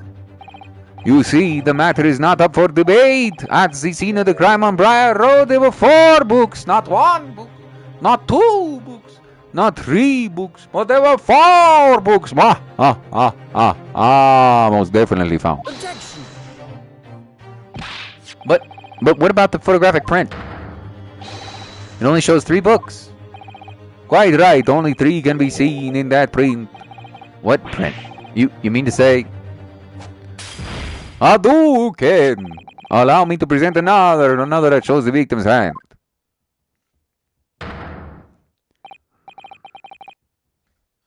I don't believe it. It's the 4th book. As you will observe, the 4th book was hidden from view in its original print by the victim's torso. No. No!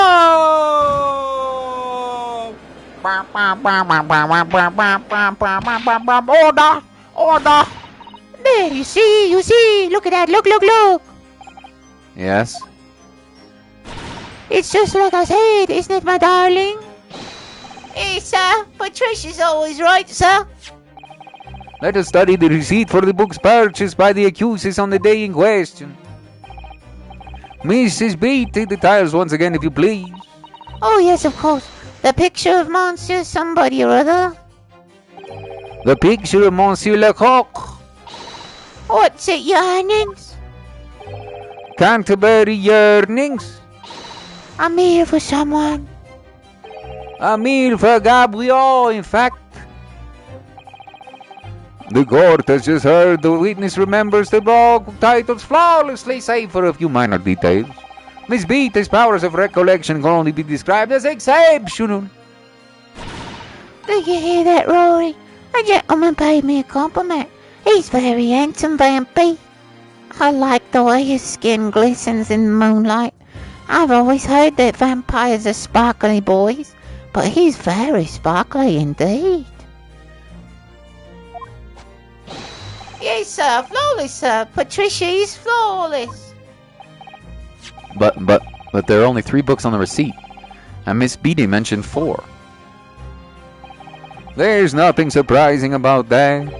Clearly the 4th book is what was shown in this photographic print. I'm sorry, counsel, but that does not seem odd. Why should the 4th book be omitted from the receipt? It's not all at all, my lord. As the photograph clearly shows, the 4th book was found in the victim's clutches. In other words, it belongs to the victim. The victim was holding her own book? I wonder what became of that 4th book. Obviously, it wasn't overlooked by the investigating officers at Scotland Yard. I have it here as evidence. You will submit that and the aforementioned photographic print to the court, please, counsel. Read apart who he killed using the knife. Yeah, I don't know, dude. First time I played this, seeing that print was just the blessing the case was looking for. Oh, really?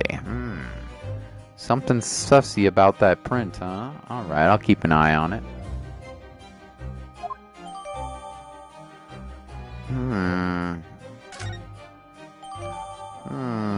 Alright, let's look at the evidence, shall we? The prosecution rests. Let's take a look. Print number 2. The Lion's Pride. The 4th book. The Lion's Pride. Let me see. It's a book entitled The Lion's Pride. I'm afraid I don't know any English literature at all. So it wouldn't be something I've heard. Wait a minute. The Lion's Pride? That's strange. I think I've heard of the book before that in a time, and very recently too. Yeah, it was the apartment we were at yesterday. It's a title I recognize too, Mr. Naruhodo. Oh, look at this! The book has been badly burned. You're right. You'd never be able to read it in this state, especially not in the latter pages. What terrible waste! It was burned. Well, we know where a fire happened yesterday. A fire happened at the apartment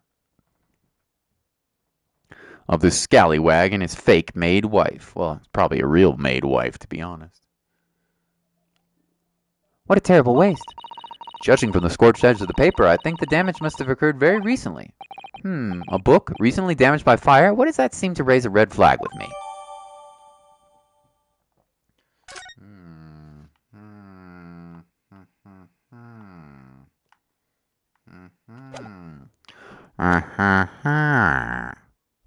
The prosecution rests.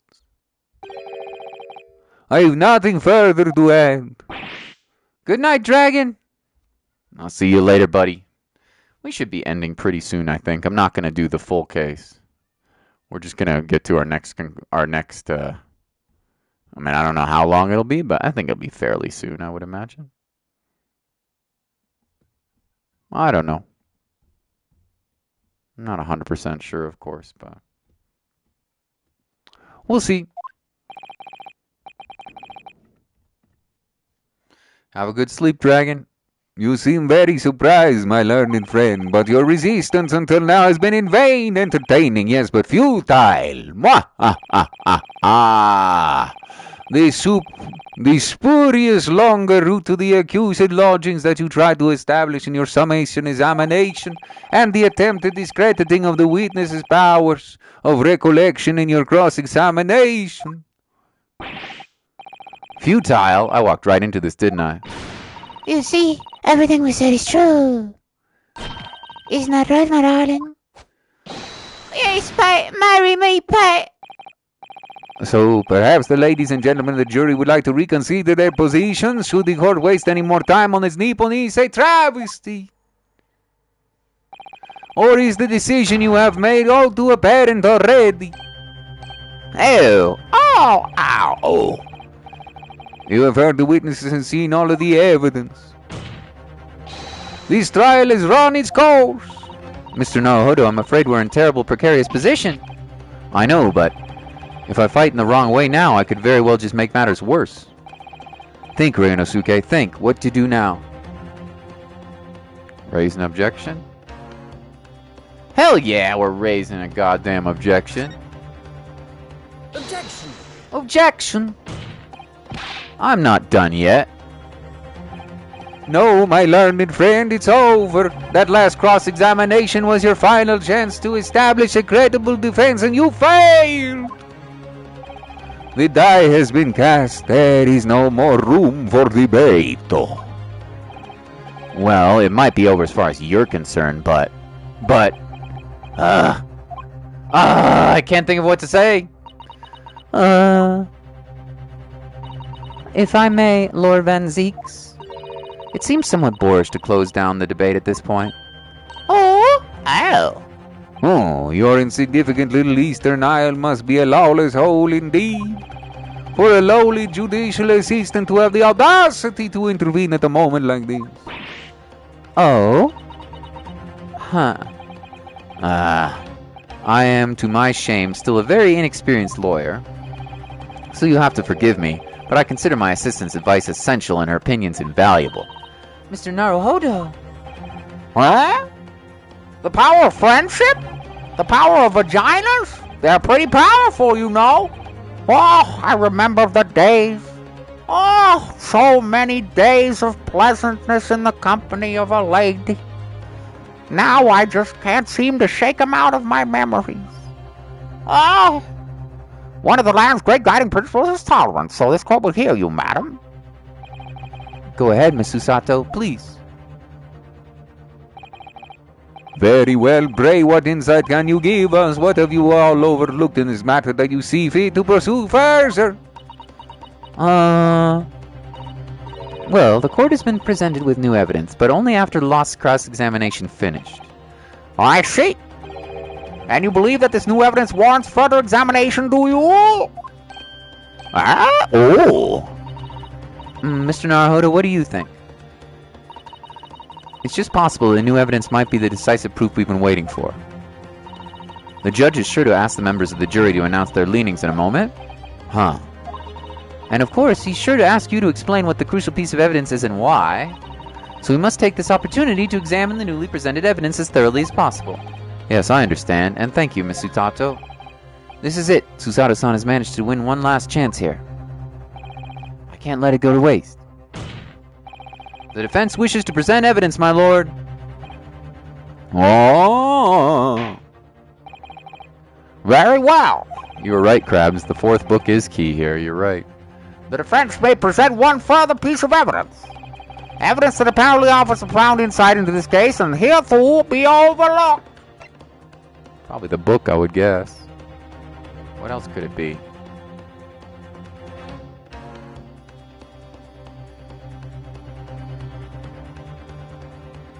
It's gotta be. Take that! Take that, baby! The evidence in question is what we can see from the newly presented photographic print of the crime scene.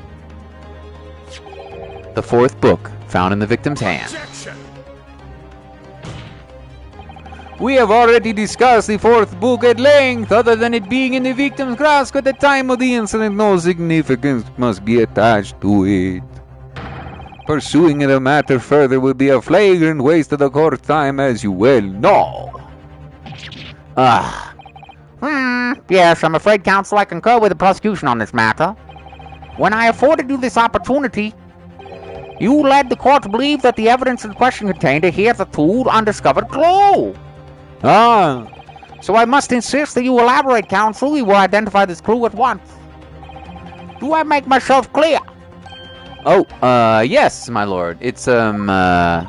Naruhodo. I believe the prosecution is trying to avoid a thorough examination of the evidence. Which means you may very well be on the right track. Yes, I think you might be right. So, counsel, precisely where is this vital clue to this case which this fourth book conceals? Whoa! It's the burned backside, right? What else could it be? It's gotta be. Got it! Got it! I would ask the court to observe the back of this book in question. The back? What do you... Oh, good gracious! Great balls of fire! It's been burnt to a crisp! Just like my Uncle my Uncle Elvin!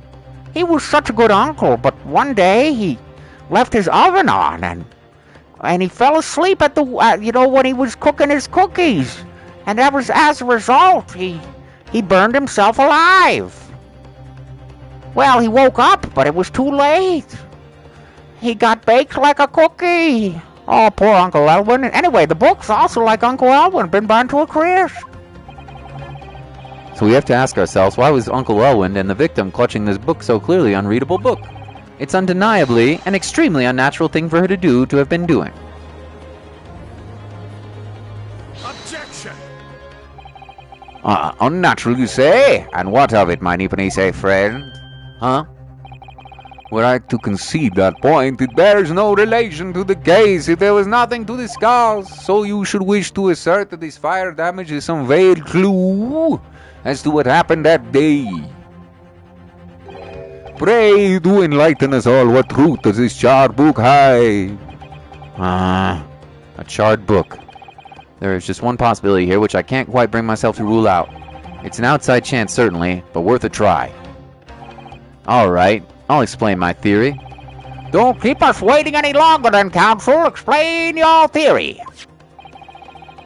What are you suggesting that you can ascertain from the fire damage this sorry Thomas suffered?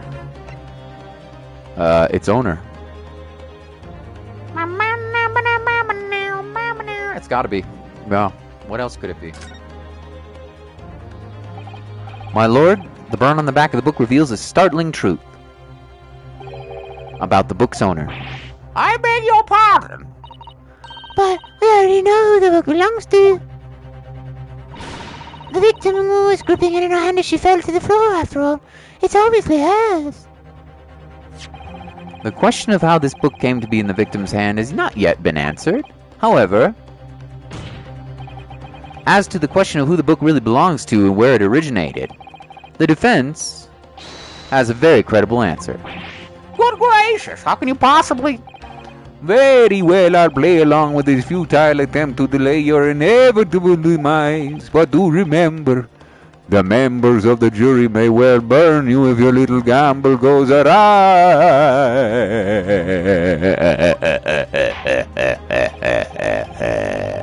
Counsel, the defense's response here is very likely to influence the final outcome of the trial. So, tell the court, who do you claim the owner of this burnt book is? Well, it's my fake army friend, John Garadev, in fact. He's quite the gentleman.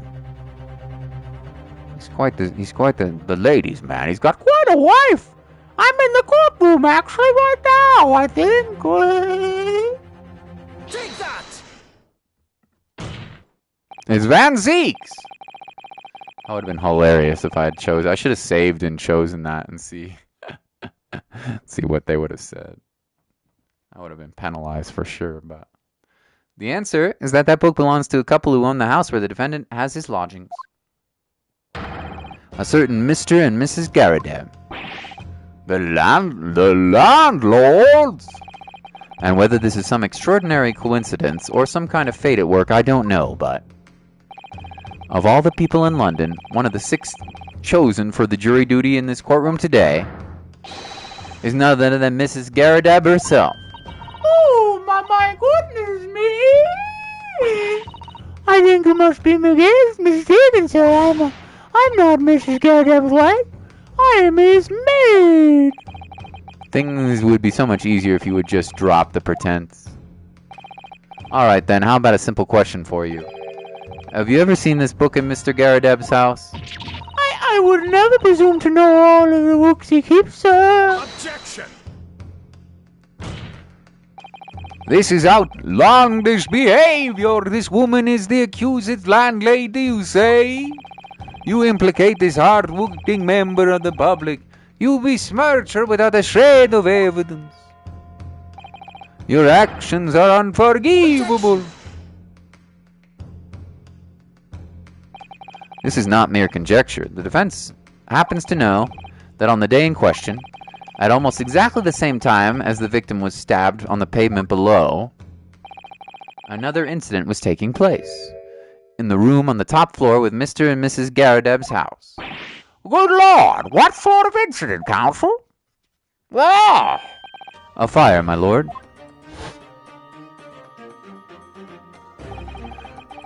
Afraid to say it was. Happened to be the blink of an eye, you know. The whole place filled with smoke. Couldn't see a bally thing. Didn't take long for the fire to spread, of course. The bally furniture started going up as well. Worst of it is I lost my favorite book called The Lion's Pride. The Lion's Pride? By Jove, the very same title that's the subject of this debate. Oh, dear me. Objection!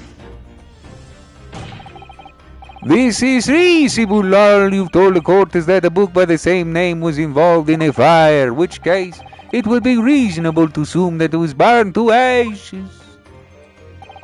And entirely unreasonable to infer it magically removed itself to the scene of the crime. Perhaps it would make more sense if I told you that the cause of the fire was marital discord. Without going into details, it appears that Mrs. Garadev was considerably enraged. Apparently, she continued to attack Mr. Garadev even amid the flames. Oh, how awful. I can't imagine being so horrid to you one you love. can you roll it? Absolutely not, sir. My Patricia would never raise a finger against me, sir. That is, unless I perhaps didn't come back from one of me shifts because I was having me lollipop sucked by a prostitute down the road. But other than that, I would never, she'd never raise a finger against me, sir.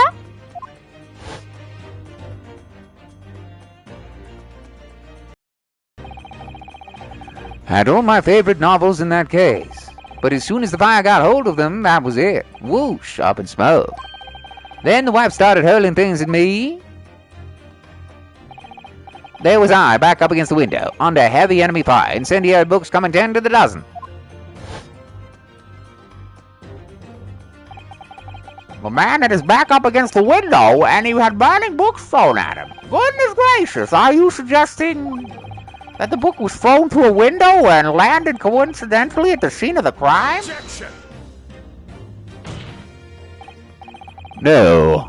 A thorough investigation of the surrounding area was conducted the very evening of the incident, and there was no report of the Garadev's window pane being broken. That's quite true. We also saw no sign of broken glass when we visited the Garadeb house. But it is not conceivable that the window was open at the time in... Not even remotely.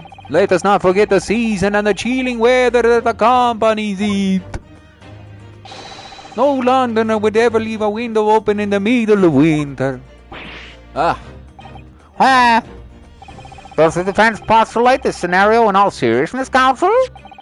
Do you honestly claim the book found at the scene was a flaming projectile thrown by Mr. Garadev's wife? Yeah, I know. If he said the wrong thing, she could strangle him with his own scarf. I believe it's a possibility, my lord. That's quite enough.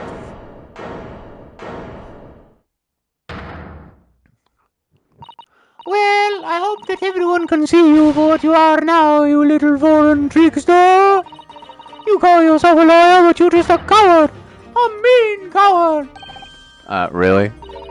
Claiming that our little tiff set the whole neighborhood alight honestly. Implying that I'm merely posing as a maid for appearance's sake. How could you? It's nothing to do with this beastly case, not any of it. All you've done is sully our family's name. No, I assure you, never had. Dragging an upstanding citizen name through the mud, simply to divert attention from your failing defense. I should box your ears, that's what I should do. It's utterly unforgivable. Too right. Here we go. How long have we sat here now listening to this Nipponese spouting out fancy foreign theories? But I think about it. At the end of the day, the only one person who could have possibly have stabbed the victim is that little hunchback with a mustache, and he ran away from the scene too. I do declare you're right. It's true. Yes, what did I tell you? Makes sense to me. Hey, sorry, what's that? Well, it would appear that the ladies and gentlemen of the jury are once again in full agreement. What is your position, Lord Van Zeek? In truth, my lord, I feel these have been unnecessarily protected proceedings, but then one always must exercise patience in order to savor the best vintage. No, wait. The mystery of the fourth book still hasn't been... Oh, you like my sexy legs? Oh, do the stanky leg. Do the stanky leg. This is my stanky leg to you. You are a loser, boozer. If books are your predilection, my learned friend, study them on your own time.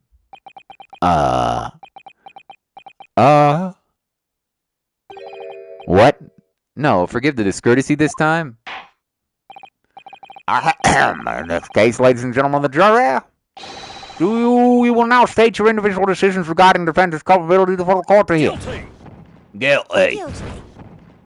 Guilty! Guilty! Guilty! Guilty. Uh-oh, we in trouble. Uh-oh. Uh-oh. Uh-oh. Thank you for that unambiguous response. That's twice now. It's over. Mr. Naruto, don't give up! Huh? Mr. Sato, have you forgotten? The battle isn't over yet. You're not suggesting... Of course, the defense has the right to another summation examination at this point. You could still convince the jurors to change their minds. You have one more chance. My lord, the defense asked to exercise its right to a summation examination. You believe you still have tricks up your sleeve? I don't intend to trick anybody. I intend to uncover the truth. This is no time to be downcast. As long as there's a chance, I have to stay strong and determined.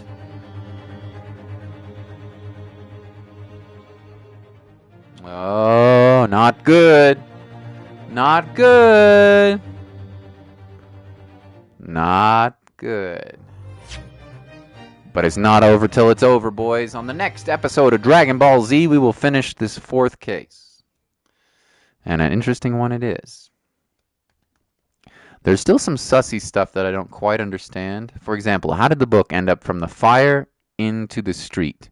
I bet it has something to do with the fact that those two that were married up in the top that we saw in the flashback, they can spy on their patrons somehow. They know exactly what's going on in the rooms. So some sort of secret passage, if I had to guess. But why was she clutching the book? There's definitely something going on here.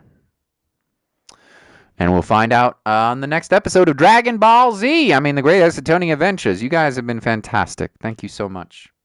I have a really long hospital day tomorrow. I mean, it's going to be late when I get back, so. Maybe around this time, perhaps, even a little, barely earlier, perhaps. I don't know exactly, but I won't see you early tomorrow. Thank you for coming to the stream. Game of Life, you're my MVP, Krabs. I really appreciate you. Dragon, thank you for being here. Wolf and Reitza, and that's everyone, I think. Hope you have a good night, huh? Yeah, thank you. We'll see you tomorrow, but it'll be late. Lots of love. Stay safe, everyone. Thanks for your support. Bye-bye.